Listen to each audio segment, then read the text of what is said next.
Vincent Gesser. Oui, moi je crois qu'il faut un peu aussi dépasser la théorie du complot et pas tout ramener à l'OTAN. Au départ, il est vrai qu'il y a, et les sociologues, et je rends hommage à tous mes collègues qui travaillent sur la Libye, un cycle de protestation en Libye qui est assez conforme à ce qui va se passer en Tunisie et en Égypte. Nous faire croire tout de suite qu'effectivement il y aura un complot de la CIA et tout ça, je crois que je suis pas tout à fait d'accord avec vous, Michel Collomb, et en fait au début ce sont des protestations classiques qui sont d'ailleurs très fortement inspirées d'un pays voisin, puisqu'il y a même des cousinages, je dirais, en termes culturels, qui est avec la Tunisie. Alors là où je serais un peu plus nuancé avec vous, je crois que l'OTAN avait des intérêts, mais lesquels?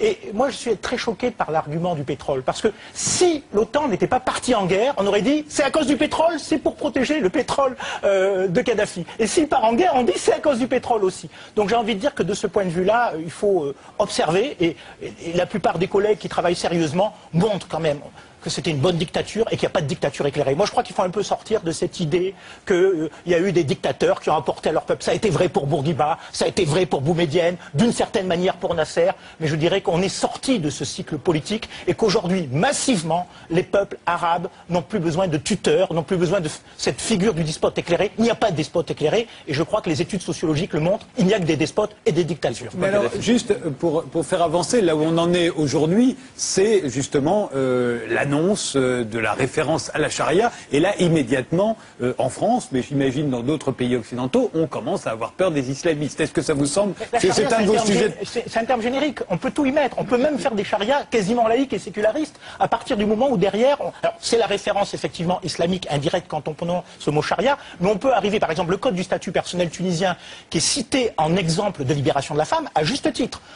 Établissement du divorce civil, établissement du mariage civil, abolition de la répudiation et de la polygamie, s'inspire aussi des préceptes de l'islam. Donc quand il dit la charia, il faut voir ce qu'il met derrière. Là, il a mis effectivement un certain nombre, je dirais, de mesures, telles que le rétablissement de la polygamie, mais dans des contextes aussi où il faut préciser que la polygamie a quand même disparu au Maghreb. Moi, ce que je voulais dire par rapport à ça, c'est qu'il y a eu une grande méprise sur les révolutions démocratiques. Sans tomber dans la thèse qu'a pu défendre Alexandre Adler du retour au califat islamique. En gros, qu'est-ce qu'il disait? Il disait les révolutions arabes vont nous rétablir le califat islamique. Et sans tomber dans l'autre thèse du post-islamiste qui disait les islamistes ont disparu, c'était des révolutions imberbes. Et maintenant, qu'est-ce qu'on s'aperçoit? C'est que finalement, les révolutions ou les transitions démocratiques se teintent de poils de barbe, en quelque part. Parce qu'en fait, il y a toujours eu cette dimension-là, sans tomber dans le culturalisme, sans dire que les peuples arabes sont prisonniers de l'islam, je dirais que les deux n'étaient pas incompatibles et que ceux qui manifestaient au nom de la démocratie, pour les libertés individuelles, pour la droite de se libérer, en quelque sorte, des dictatures, avaient aussi des référents islamiques. Et le retour des partis islamistes, à mon avis, c'est pas un retour, c'est que ces partis-là étaient des références, alors en Tunisie, il était réprimé, mais les réseaux de sociabilité autour des prisonniers politiques islamistes dans les prisons existaient. Donc de ce point de vue-là, je crois que la thèse du post-islamisme selon laquelle finalement les islamistes auraient disparu et que nous serions en présence de révolutions imberbes et laïques, je crois que c'était un peu forcé. Finalement, nous sommes en présence de révolutions démocratiques, porteurs aussi d'ambivalence dans ces références à l'islamité et à la religion, et nous le voyons aujourd'hui dans les transitions démocratiques. Nous avons des démocrates sincères qui vous disent l'islam doit rester religion de l'État. En Tunisie, je vous signale que les défenseurs de la thèse de l'article 1, l'islam religion d'État, vous avez les islamistes, vous avez les sociodémocrates, vous avez les nationalistes arabes et une grande partie de la gauche qui ne veut pas toucher à l'article 1 de la Constitution, et que les laïcs qui eux veulent supprimer l'article 1, c'est-à-dire l'islam dans la Constitution comme référence de l'État, sont très très très minoritaires. On peut le regretter, mais les bons sociodémocrates tunisiens, les équivalents de François Hollande tunisiens, sont pour le maintien de cette référence en jouant sur l'ambivalence qu'il s'agit d'une référence culturelle et non d'une référence religieuse.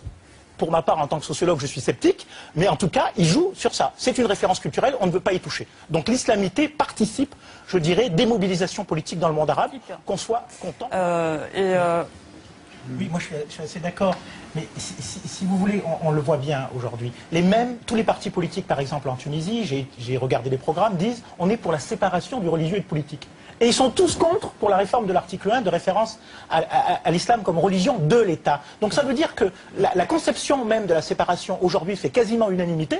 On ne veut pas une confusion entre le religieux et le politique, et pourtant on se sent musulman et on veut que cette référence à l'islamité soit constitutionnelle. Et je veux dire que de ce point de vue-là, le sociologue, le scientifique, le chercheur doit non pas dire il faut la laïcité, il faut le sécularisme, ou c'est que des islamistes qui veulent le califat. Il faut qu'ils comprennent comment les acteurs eux-mêmes interprètent cette ambivalence ambivalence, qui pour eux n'est pas une ambivalence. Se sentir aujourd'hui dans un État moderne, séculariste, comme la Tunisie par exemple, qui reconnaît effectivement aucune femme tunisienne, même voilée, ne veut remettre en cause la pension alimentaire, parce que c'est le seul pays où vous allez en prison si vous ne la payez pas. Ce qui est une bonne chose d'ailleurs, parce qu'en France, on ne va pas en prison quand on ne paye pas.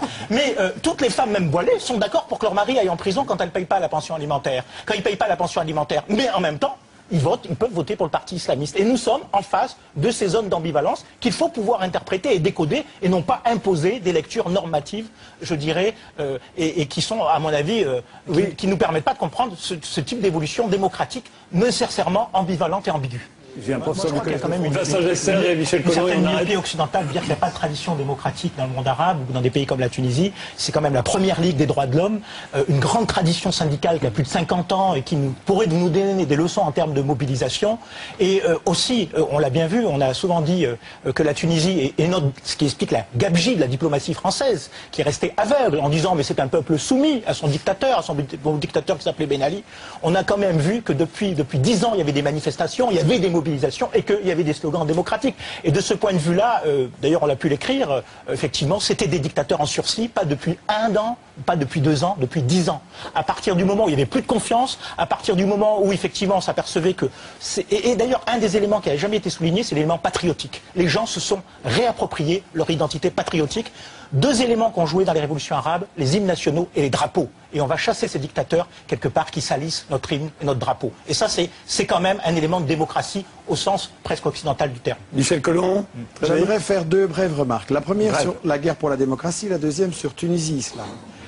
On nous dit que cette fois-ci, il s'agit d'une belle guerre pour la démocratie. J'aimerais citer M. Kissinger, qui est un des plus grands criminels politique de l'histoire des États-Unis, qui disait les grandes puissances n'ont pas de principe, seulement des intérêts.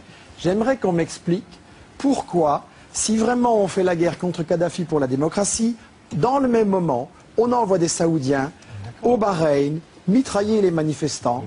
Quand au Yémen on fait la même chose, le ministre des États-Unis de la guerre, M. Gates, vient le lendemain de cette tuerie et dit c'est pas mon rôle de m'ingérer dans les affaires du Yémen, donc j'aimerais qu'on m'explique ça, mais ce ne sera pas possible ce soir. Je voudrais intervenir sur la question Tunisie-Islam. Je trouve qu'il y a effectivement un danger de diaboliser, de voir cette religion comme un tout et de confondre religion et politique là-dedans. Pour avoir l'occasion de discuter avec beaucoup de musulmans, très peu se reconnaissent vraiment, c'est une minorité désespérée qui se reconnaît dans ce genre d'extrémisme. Et je pense qu'il y a un problème de faire comme si en Tunisie, la seule question maintenant, c'était islam ou pas. La question c'est est-ce qu'on continue Ben Ali sans Ben Ali, c'est-à-dire le même système. Le problème c'est pas seulement de voter. Ben Ali, c'était quoi? C'était un dictateur, mais il ne décidait pas grand-chose. Il décidait au profit des... Il appliquait la volonté de l'étranger. Les richesses du pays, que ce soit le phosphate, le tourisme et les services, ça partait à l'étranger pendant que le chauffeur de taxi tunisien restait pauvre. Et la mafia tunisienne en a profité. C'est une mafia nationaliste. Je n'ai pas interrompu. Je voudrais juste finir sans être interrompu. Le point, c'est que l'enjeu maintenant est de savoir si on va changer les règles du jeu économique et social qui font qu'une toute petite élite est très riche et que la majorité des gens n'en sort pas. Et ça, cette question, elle traverse les partis, qu'ils soient islamiques ou autres. En Égypte, les frères musulmans, la direction est clairement la carte de rechange des États-Unis qui se prépare. Le régime militaire, s'il ne continue pas, on met les dirigeants des frères musulmans à la place. Mais les frères musulmans ont aussi éclaté en 5 courants parce que beaucoup n'acceptent pas ça et veulent non seulement la démocratie, mais aussi la justice sociale.